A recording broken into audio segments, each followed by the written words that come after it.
Good evening, everybody. Hey, this is Tom Davis, president of Total Sports Recruiting.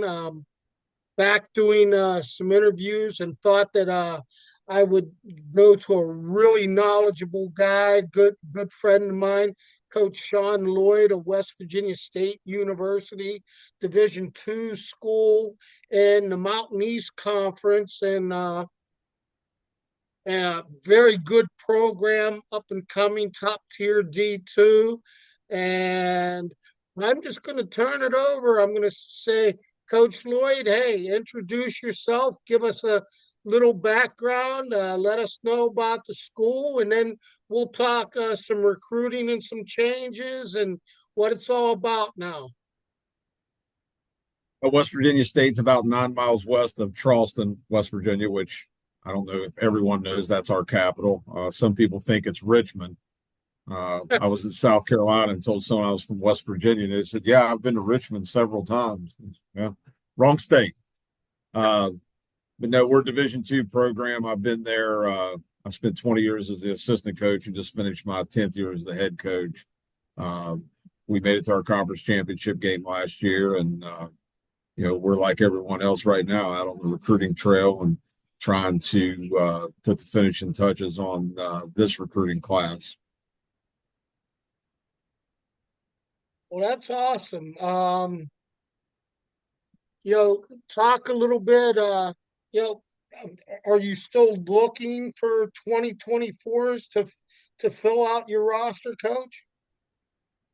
We are. We felt like we did really well in the early signing period in November, particularly with high school kids. Um, we signed a catcher and three pitchers and an infielder. We feel really good about those guys. But as our season progressed, our number one pitcher, who was pitcher of the year in our conference, and when we recruited him from a junior college, he had asked me if he came to our program and really crushed it as a pitcher, because he was a two-way guy, if I would help him get to a D1. And I agreed to that. I liked the kid. He was very upfront with me. And, I told him, I'll do anything I can do to help him. And like I say, he had a great year, was pitcher of the year. He was first team all region, and ended up transferring to a Division I school after the season was over. So, we're looking for, a couple arms that could be weekend guys for us. One of the younger guys that we just got, or one of the guys that been in the program, have the potential to, ascend and fill in those roles. But I've never heard anyone say they have too much money or too much pitching. So, if we can find arms and guys that can come in and get people out, and we have an opportunity to grab those guys and bring them to our program, we're going to do that. Oh, that's great. I know, I've gotten you a couple players and everything, and West Virginia State is a huge rival of my school where I went to University of Charleston. But you know what? Like I said, I mean, when you do what I do, you get information out to everybody, and you and I have gotten a good relationship because of it. We've had some good people there. The catcher coming, Wyatt's going to be good, and there's some other kids coming I in. see. Yeah, Bicey. yep. Bicey is a good player, good bat, and everything. We're trying to get you some pitchers now. When we're looking at pitching, and you're a top D2 team and everything like that. Sort of break down for me like a right-handed pitcher and a left-handed pitcher. Sort of the stuff that you're looking for, and that you see in Division II ball, because there's such a thing that there's not 90 and everything there. I mean, you guys have it, you guys see it. I mean, I go out and watch it. I mean, it's there at Division 3 NAIA and everything now. So just talk a little bit about what you're looking for and your pictures, and then we'll go like a little bit position wise. Well, it's everybody likes to have guys that are blowing gas and are 90 plus and are missing bats and blowing people away. I mean, that's anytime you can record outs without the other team making contact. I mean, that's a plus. And everybody likes to have those guys. So those guys are premium guys to try to go out and find. Um, there's not a particular velocity that I look for in guys. Guys we're talking to now do throw hard. But if you can get people out, you can get people out. And I know, like in our conference tournament last year, we have a 6-team conference tournament, and of the 6 teams, I would say 5 of those teams had at least three pitchers that were 90 plus. Sure. And so there's a lot of guys throwing hard. Kids throw harder now than they did when we played. They're in better condition. They're stronger. I don't necessarily know for certain that translates that they're better pitchers, because the guys that seem to excel a lot in our conference are the guys that throw 87 and can get 2 secondary pitches over. Sure. Those guys can carve people up. So I don't really have a number that I look for in terms of velocity. If a guy can throw his fastball on both sides of the plate and then elevate it at the top of the zone, and then has some type of breaking ball and or changeup. I mean, those guys can have a lot of success at a lot of different levels. I think some coaches put a velocity floor, and we're not going to take anybody that throws under this. I think at the Division 2 level, we don't really have that luxury, and I'm okay with that. One of the best guys I ever had topped out at 85. And he won 9 games his senior year for us and had an ERA under 2.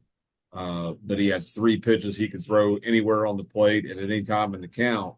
And he knew how to pitch. Sure. And the biggest difference is the guys that throw hard, you can kind of let them throw hard. They can get by at just an eye level and get guys out. Guys that don't ring up the gun and have a lot of velocity, you have to really work with those guys on throwing the ball inside.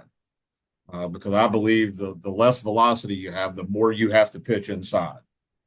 You've got to keep guys from leaning over the plate and trying to, shoot the ball the other way or trying to hook things. So that's the biggest adjustment, is trying to get a guy that's not a high velo guy to understand, listen, you're going to have to run 2 seamers in down to try to get ground balls, and then you're going to have to throw 4 seamers above the waist inside.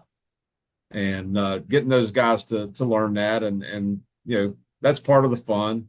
I mean, part of the process of those guys learning about themselves and developing.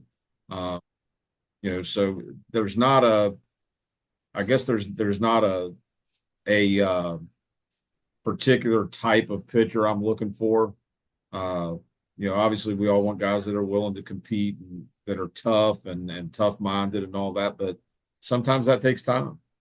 Sometimes kids have to learn that they're capable of being able to overcome adversity on the mound when things aren't going their way or when they don't have their good stuff.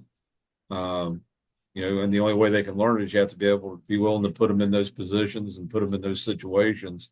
And in some cases, let them flounder a little bit.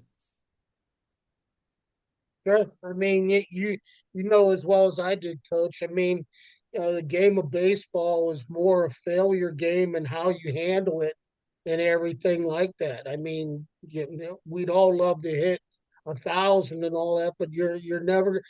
I can sit here and almost guarantee that will never happen. given number of at bats and everything. Let's talk like a little bit recruiting now. I mean, I Okay. talked to you like 2 years ago, coach, and just the difference now. I mean, you know what I do, and I'm going to tell you what with the transfer portal, money. I don't know if NIL comes into play with you and everything like that now, but just with the portal, the amount of people, uh, how has this changed in the last 2 years for you at West Virginia State and looking at the portal and then looking at high school kids? So we try to do all of our high school recruiting as early as possible. I mean, we already have a pretty detailed list of 26s, as well as 25s. Um, so we try to get our high school stuff done like early signing, November. We want to get those guys then. Uh, and so you have to do a lot of legwork on the front end to identify those guys and then watch them and develop a relationship and all that. As it relates to the portal, I mean, it's required. I think I don't know if this is all encompassing for all D2s, but it's required us to have a pretty high level of patience with kids, maybe a level that we haven't had to exhibit in the past. So now we have to be willing to, if we make an offer to a kid, we have to be willing to wait a little bit because, I mean, let's face it, most kids want to play Division I baseball or be on a Division I baseball team, and I get it. I mean, it makes sense to me. It really does. Um, but we're getting now. I mean, I think at one point we had 4,000 kids in the transfer portal this year. At one point, we're getting to the point, excuse me, where there's more kids out there than there are places for them to go. So it's created a little bit of a logjam, and you couple that with the fact that the higher end kids are really, really knuckled down and hunkered in about going to a Division I school. Um, you're helping me with a guy right now that's what we're doing. I mean, we're just sitting here waiting, and that's the hard part, and I think that's the part that I've had to adjust to more now than in the past. At times, it's frustrating because I see where the kids have an issue as well because they don't want to tell you no, that I don't want to come there because in their mind that may be where they end up and they know that, but they're still holding out for this D1 opportunity, but they still want to be able to, it's kind of like, having a fallback school. Uh, I mean, I don't like to be the fallback school. I don't like being in that position. But if a level of patience is going to allow us to end up with a good player on the back end, then I'm willing to do that. Um, we've been really competitive this cycle with transfers. Uh, we've been in the mix on some guys that we've gotten, and we've been in the mix on some guys that have gone to some pretty good D1 schools. Um, this has been a kind of a rare occurrence for us where just the way things have fallen with the guys we lost last year, we have a pretty good chunk of scholarship money, so we've been able to make good offers, and it's kept us in the ballpark on some kids. But it's it's a very, very different landscape than it was 2 years ago, uh, 5 years ago, and it's totally foreign to anything more than 5 years ago. Uh, I don't know that the transfer portal has made things better. I think it's made it easy for kids to, if they're disgruntled or if they're not receiving the playing time they want, it makes it easy for them to just cut bait and go somewhere else, as opposed to maybe making some corrections and working and you know even if they have a grudge against the coach for them not playing very much, sometimes a grudge is a good thing. And I've seen kids use grudges as good motivation to turn into pretty good players. So, it's it's always going to be, I think, from this point forward, we're all going to have to learn to adapt. And it's I told someone the other day, it's kind of like being a financial aid director at a college or university. I think that's the hardest, worst job in the world because about every 4 months, policies change, and they've got to switch mid. And we're doing the same thing. And I mean, it makes it kind of fun in a way.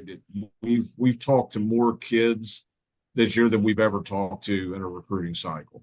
Um, so I've got to meet some different people and not just players and parents, but people that are vouching for them. And there are guys that do the same thing that you do, all over the place. I don't think that any of them do it better than you, but they're all doing what you do, and you get a chance to meet those guys. And you may not get that player, but you may get one a year or two down the line because they remember you and remember what you're about. So, but in a nutshell, it's frustrating. It really is, and I'm not a patient guy. Uh, Especially with recruiting. That's why I'd be a terrible traveling salesman because if I really believed in the product I was selling and you didn't want to buy it, I'd get really upset. And sometimes I get really upset when kids don't want to come, and be with us. But, you know, I get it. But we just have to, I mean, the only choice there is to just take high school guys and, uh, have to you're in a constant state of teaching, developing, rebuilding, and hoping that like every 2 to 3 years, you get the right group of guys together. I mean, the transfers help you plug holes and fill specific needs. So, you have to be patient with it and hang in there. Coach, you mentioned some stuff that's really caught my attention there with all of that. How big is development when you have a kid that comes in and you're sitting down with the player and his parents and everything like that, and you make an offer. I always tell my kids it's important. I'm like, you know what? I said here that there's where everything begins because I'm like, okay, coach, you made an offer. So I mean, if I'm a player, I'm gonna look at him and say, in all honesty, coach, but if you're making me an offer, then you've looked at me as far as fitting into your program. Where do you see me? What is your plan for me and everything? And I think so many kids, as soon as the offer is there, they quit asking the questions, and then they don't have all the information that they want and everything. So I'm like, yeah, are you looking at me to redshirt? Are you looking at me to develop? Or are you letting or are you like, hey, you know what? I'm looking at you to come press this guy to and hopefully take his position and everything like that. How do you go about that whole developmental and then letting the kid know where he's going to fit culturally in your program? But once we have them on campus and all that, we typically we've done a good job of vetting the kid and kind of figuring out as a student and as a person what they're about. So once we have them on campus and we're sitting down and talking to them, it's more of like I always ask them this question: what's your strength on the field? What do you do better on the field than anything else? And they're really quick to tell me that. And then we discuss it, and I'll ask them why and all that, and then I ask them, what's your weakness? What are you not good at right now? What do you think you need to work on the most? And you normally get a better answer with the weakness than you do the strength because they'll think about it. And they're in a room with a college coach and their parents. You're usually going to get the truth. I mean, they're going to, because if not, they're going to get exposed in front of everybody. So once they indicate to me, this is what I'm not good at, or this is what I need to work on, then that's where I start. That's what I tell them. You told me that, you don't hit the ball the other way very well. So, when you get here in the fall, we're really going to make the concerted effort to improve you driving the ball the other way. And here's what I'd like for you to work on, between now and then. So, um, some people think that unless you're playing Division I, that development's not important. But I don't think that people understand that even D2, D3, NAIA, JUCO kids, I mean, they all want to, the kids that really want to play, they want to get better. I mean, kids want to improve. They want to see how good they can be. So I think as coaches, uh, the important thing is number one to identify what they're not, what they can't do well, then come up with a good plan that's going to be conducive to for improvement in that area. But then from the player standpoint, they've got to buy in to the plan, uh, which means that it's probably got to be something where you have short-term attainable goals daily with them where they can see progress being made. And then the development comes in. But it's, I always tell our guys, not everybody improves at the same rate. Not everybody learns at the same rate. Some guys pick stuff up pretty quick, and they're a freshman, and boom, they're on the field. They're playing from day one. Some guys, it may take them a year. It may take them a year and a half. So I always tell our guys, I don't care when you get it, you just got to get it. Okay, and we're going to help you get it. And however long it takes you to get it, then that's how long it takes you to get it. Doesn't matter, because not everybody, not everybody's wired alike. Not everybody can. Some kids feel like it's pressure. Okay, I've got to hit this ball the other way, coach. I've got three coaches standing here watching me, and he told me that there's going to be four pitches, and one of them is going to be inside. So I've got to make sure that I don't spoon an inside pitch trying to hit it the other way. So, putting them in situations where they can have success helps the development, but also challenging, giving them just enough of a challenge daily, really helps. But you've got to be able to give them something that they can, at the end of the session or whatever you're doing, you've got to be able to, see what the progress is. Like if the objective was to hit 4 line drives the other way in 12 swings, we need to be able for them to have that and log it every day. And then, on Friday, you can say, well, how have you done this week? What do your numbers look like this week? So, I think development's relative. I think it depends on the kid. It depends on the coach. It depends on the plan. It depends on the patience level from the coach and the player. I mean, there's a lot of factors that go into it, and you've seen it when you coached. I mean, there's been kids who've just had tons of ability and just, for whatever reason, they just never could get it. They just just couldn't get it rolling. And it's sad, but it's hard. It is. And I think with, everything below Division I, I mean, we're not always getting, polished guys. So we're getting guys that are a little more crude, guys that are probably from smaller areas that may or may not have had a good high school coach. Many have had excellent high school coaches. I've got a handful of guys in my program that, I'm not sure how much emphasis their high school coach put on being the coach. So because of that, it's going to take them some time. And so I think that both sides having patience with one another, and an open line of communication, I mean, that helps. But as well as I do, there's no guarantee. I mean, nothing's promised to us in baseball. And I've seen some pretty screwed up things happen. Some that where you scratch your head and, like how, but it's what the old pitcher, remember Joaquin Andujar, who I pitched for the do. Cardinals? Yeah, he said you can sum up baseball in one word: you never know. You're He was a exactly nut. right. Yeah, Yeah, he was a character.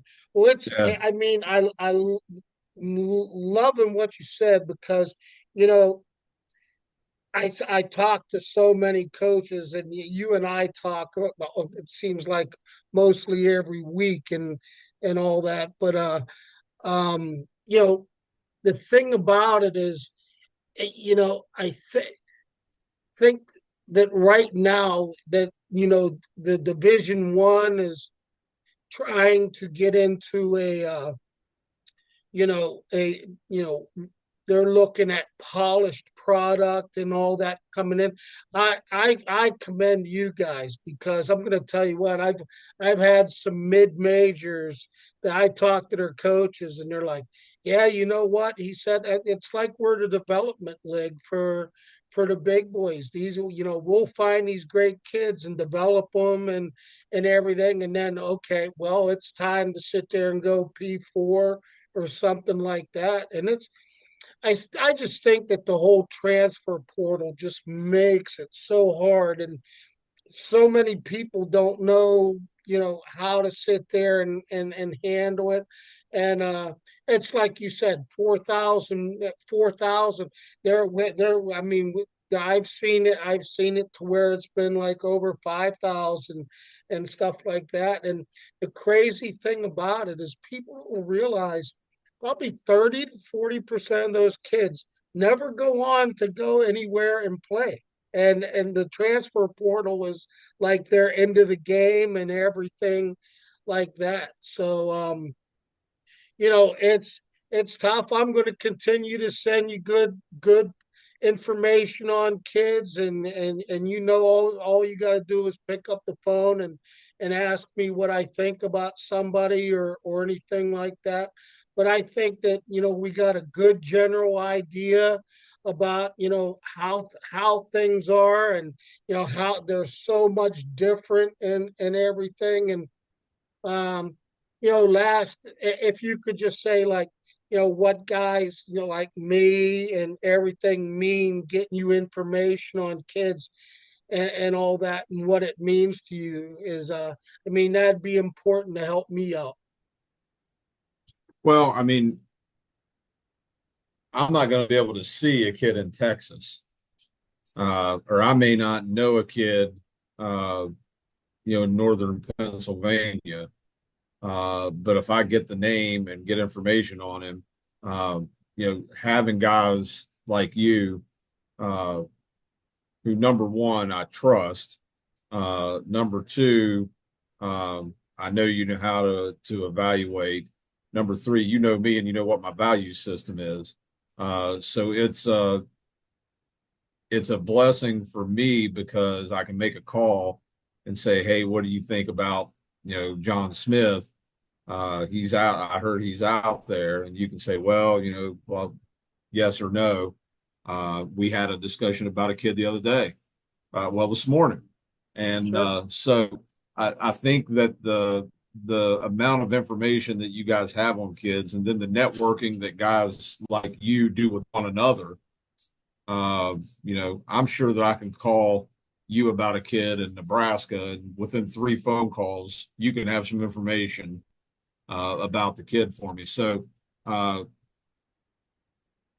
I think that for me, what you do, you're essential to my recruiting because um, it gives me a pretty good list of guys to start going through, and I know I can get detailed information because I mean having the metrics are nice, what the exit velo is and all that, but I need to know what kind of teammate they are, what kind of student they are, what's their situation with their parents, because all those things are factors that play a role uh, during the process, and being able to call you and have just a regular conversation about somebody, it's essential to me, and plus I enjoy it. Um, we're on the phone 20 minutes. It's normally 10 business, 10 goofing around, and I think that's the thing that makes baseball. I mean, I don't have experience coaching anything else, but I think that's the thing that makes baseball so much fun is just the people you meet, uh, over the years and the people you develop relationships with, and um, the common denominator is baseball. That's the thing that drew you together. But you meet friends and people that you just enjoy being around and enjoy talking with, and um, that networking part I think is fun. I really do, and it's harder to recruit now. And I mean, guys that do what you do and do it well like you do. Um, I mean, you're essential to college coaches, particularly D2 coaches, because of all the I think of all the levels, uh, well, us and mid-major D1s, D2s and mid-major D1s. I mean, we're the guys scrambling every year. Sure. And we need guys like you, because if not, I mean, we'd put 50,000 miles on our car in a month, in the summer trying to go around and see kids, and just forming some type of database, of kids to look at. I mean, we wouldn't even have that. And I know there's times you've had information about kids before they've gone on the transfer portal. So, Man, you're kind of getting up to the minute, up to date information. And uh, you know, I couldn't do it without, guys like you. I know a couple scouts that I lean on for information, and I have a couple high school coaches out of state that I really lean on for information. But you know, those relationships, it takes time to, build those relationships. You know how it is. All it takes is for one guy to recommend a guy that can't play. And now every time he recommends someone from there on out, you're like, geez, I don't know, you know? that's So hey, that's the hard. I sit there and tell parents and clients, I'm like, so you guys got to remember is when I give an evaluation on somebody, if I call Coach Lamanis down there at Mississippi State, and I'm sending him some kid that runs an 8-1 and everything. I mean, they're going to pick up the phone and they're going to say, hey, Tom, what or is it April Fool's Day, or is it this, or what are you trying to do? And I mean, that's what the thing is me sitting there saying, this is where I think that you can play, and getting that all out there to the parents and everything there. And they, I asked them, I'm like, yeah, you got to trust, my over 40 years of playing and coaching all through this game and all that. I mean, I've sent people to all levels and everything like that. So it's important. But yep, I'm getting back into the interview thing, and I just wanted to start it off with you, my friend, and you know, get some good information out to people about how recruiting is, West Virginia State University, and all that. And that we'll be talking. And you have anything else you want to share before you go, Coach? I just want to thank you. Like I say, we've built a really good relationship, you and I. And I not only value your evaluations and the players that you put in front of me, but I value the friendship. And I know it comes from a good place. And uh, you know, those things, as you get older, those things become a little more important to you than they did when you were 25 and knew everything.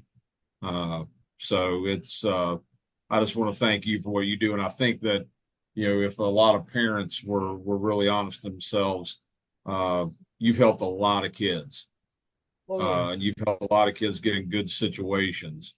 And you know my daughter right now is going to be a senior. She's a pretty good softball player. Trying to find her a good situation this coming year is going to be really important to me. And you know, you knowing the landscape and knowing coaches and programs and where one player may not fly with this coach, you're like, but he'll be okay with this guy. He'll be fine with Sure. this guy, but he can't go here. So, those kind of things, I mean, that's important. Yeah, And you have a good feel for those kind of things. And I really appreciate what you do. And like I said, I appreciate the friendship and I always appreciate spending time with you. that's awesome, man. Well, I believe me, the feeling is mutual, coach. And just like the guy that you were the assistant for, Calvin, man, I have a lot of respect for you and I did for him. I mean, you guys put in the time and try to do things the right way. And like I said, any way that I can help you, I appreciate it. And thanks for coming on and sharing your knowledge and information tonight. I appreciate you having me. Anytime you need something from me, all you got to do is ask. Absolutely. All right, coach. Thanks a lot. All right. Take care. See you, Tom.